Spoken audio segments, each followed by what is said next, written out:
Hello, everyone. This is a review video for the study questions for George Fitzhugh's Cannibals All. Number one, what does Fitzhugh mean by white slavery? He means the kind of slavery that he thinks exists for wage earners, that is, for people who are nominally free, who are not enslaved, but are slaves in all but name. And those are basically the people who work for wages, especially in factories in the North. This industrial revolution is happening, and that these people who he claims work harder than the slaves of the South and work and have most of what they produce taken away by the factory owner and live on a pittance that because the conditions of their lives are really no different. Maybe he says worse, which is, I don't know about that. So white slavery is basically industrial wage slavery. Working a job that doesn't even pay you enough, basically, to live decently, and not really, being nominally free, like officially free, but not really free. Excuse me. Number two, what are Fitzhugh's arguments that the so-called white slaves of the North are worse off than the black slaves of the South? I can't really.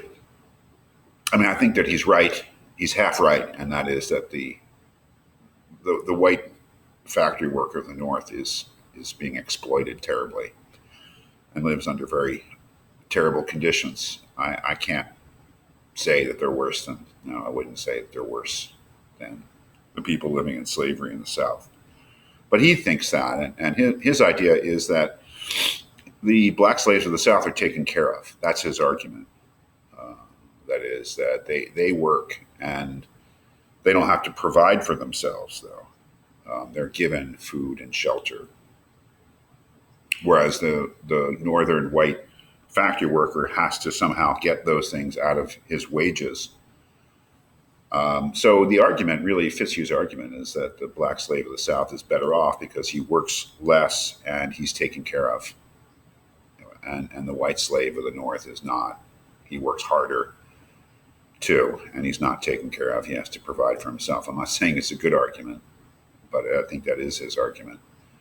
Number three, what is the meaning of cannibalism in Fitzhugh's argument? Cannibalism is the metaphor, really, that literally a cannibal is somebody who eats another human being. But the cannibalism he's talking about is the cannibalism that results from living off the labor of someone else. If you're a factory owner, your whole MO is to hire somebody, have them work, and then have their labor produce wealth for you. So you're living off their labor. But even if you're living off, say, your investments, that money that you have in the bank is the embodiment of other people's labor, right? That is, it's the leftover from previous labor. And so that, the whole idea of capitalism is of living off of other people's labor, having enough money to command other people's labor and to extract wealth from them. So in a metaphorical sense, it's cannibalism. We're not literally eating each other, but we're living off somebody else's, it's not eating their flesh, but it's taking away the product of their labor. It's actually quite close to what Marx said about capitalist labor. Four was an opinion question. Fitzhugh neglects to mention that the workers of the industrial North, unlike the slaves of the South, have political rights. And I think that is an important thing to acknowledge. Does this omission destroy his argument? Why or why not? Well, I think that, obviously, it's an opinion, but I think that where you go really depends upon whether you think that the so-called political rights that the white poor people of the North, or anywhere in America at that time, whether that was a sham or not, whether those political rights were meaningful. I think that Fitzhugh would say that they're not, that they're just a cover for a form of slavery, economic slavery. If you do think that the political rights that cover those people are meaningful, then I think it does destroy his argument, because it's ridiculous to say that people who have political rights, who have freedom, who have some autonomy, are worse off than people who don't, which is obviously true of anyone who's enslaved. So I think it's the key question. If you think that political rights in America in the middle of the 19th century were real, even as applied to poor whites, poor people, then I think you're going to say that Fitzhugh's argument falls apart.